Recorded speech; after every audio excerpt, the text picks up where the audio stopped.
Hello everyone, and welcome to this new video. It's such a pleasure to see you again, and I bid you welcome to a Photoshop tutorial on how to create easy and simple banners to use in your work flow for your streams on Twitch. Now, one of the things that we're going to cover in here is we're going to show you how you create the canvas that we're using to create a header for an overlay for your stream. One of the most important things is that you get the sizes correctly. Most screens are 9020 by 1080, which is HQ and HD. So that's what you need. So high quality and high definition.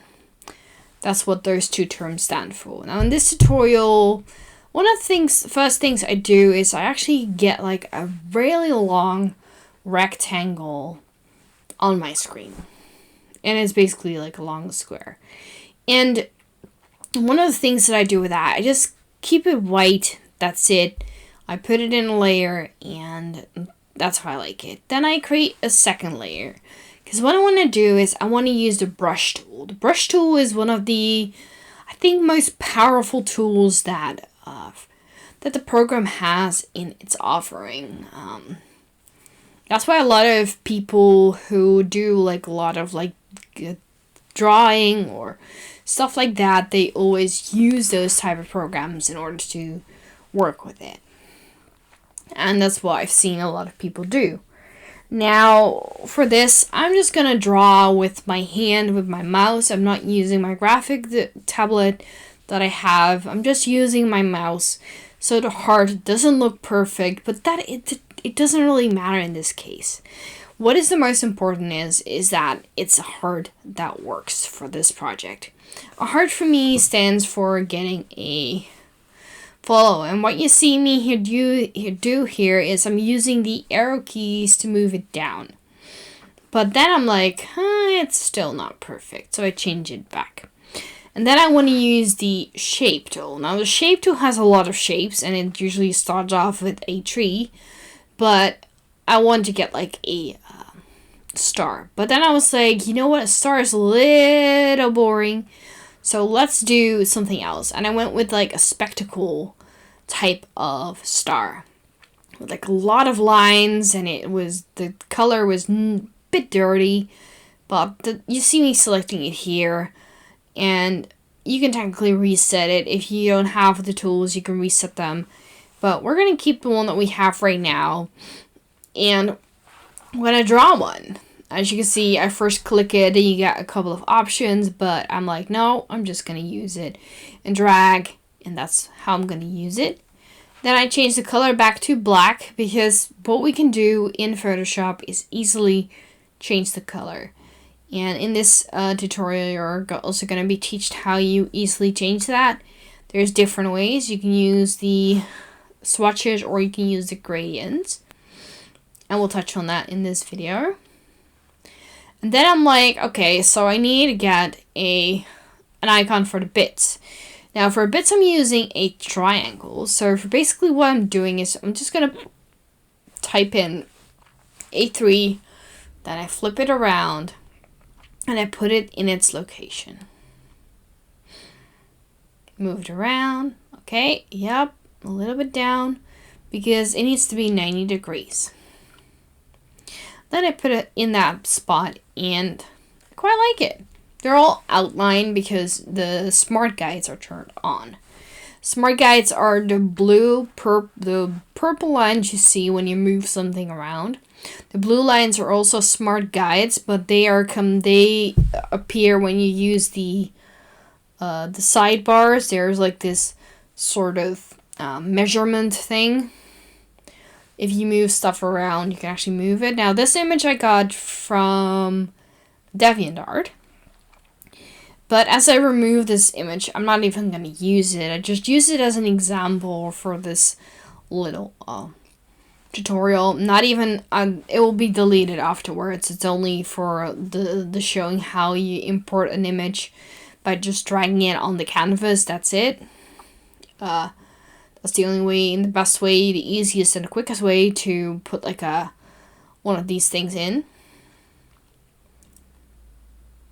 And after that, I'm just going to add some extra tools to it, like change some settings. And one of the things that I tried to do was getting like a texture on it. So instead of that, applying my color gradient, that kind of was gone out of the canvas because I applied it in a way that the pattern was actually overlapping it a little too much, which can happen.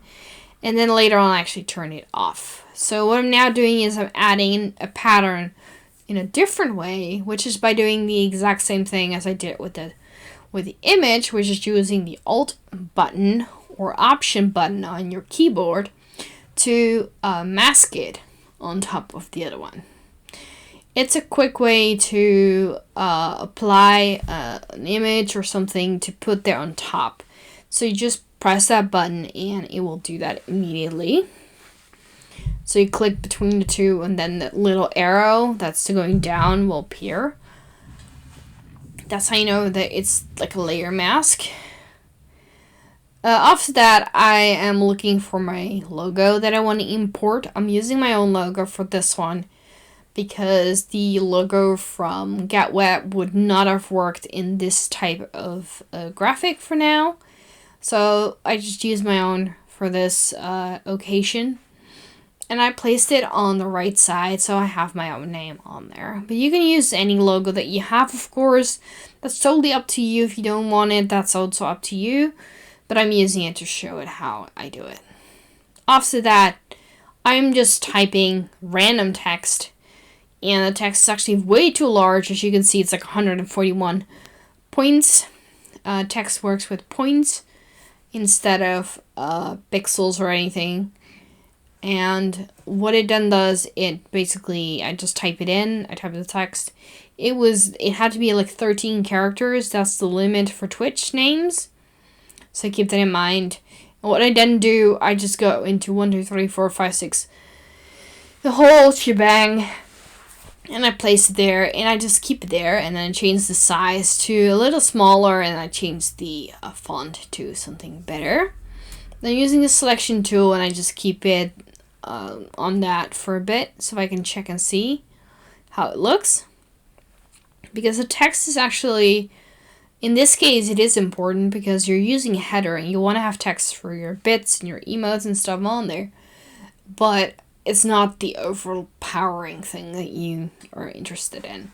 Now, there is a couple of things you can do with your text, which is adding some definition to it, which is using the bevel and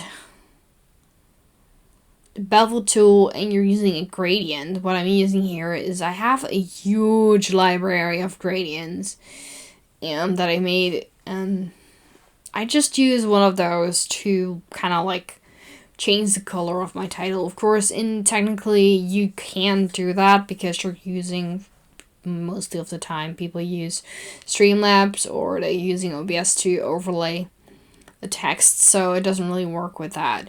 But I'm using it in this example just to show you guys how the text tool works if you have a piece of text and then use a drop shadow on it to kind of make it like stand out. And one of the most important thing with that is distance and all those kind of tools like opacity and size.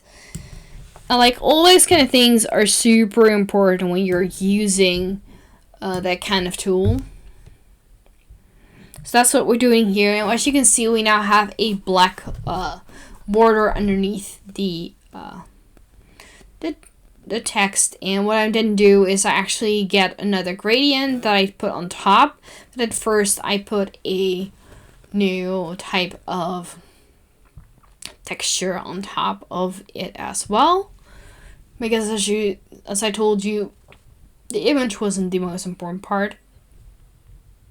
I'm actually going to show you two ways. You can use it the way that I showed you by using the Alt button and then move it on top. That's the way to do it.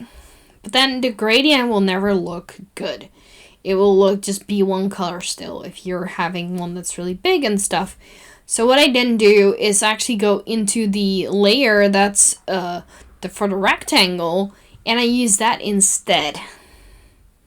Not the pattern one, which I click by accident, but I'm going back to the gradient overlay, and then I choose the gradient overlay that I want, which in this case is this blue one. Now you don't see it because it's kind of the other layer is still on top, so it's not visible right now, the color layer. Also because I turned it off. I turned effects off on below when I changed when I wanted to show the pattern. It was just too overloading, so I kind of changed that back, and I go back into it. I'm like, nah, it doesn't really fit, you know. And in the end, I believe I even delete the whole entire thing because I prefer it the way it is, just simple and clean, using a gradient. That's it. And I think in the end, I even changed it to red because red is my color. Blue is more like the get wet type of color, so I use that just for an example. And I actually switch it to my own red color in the final result.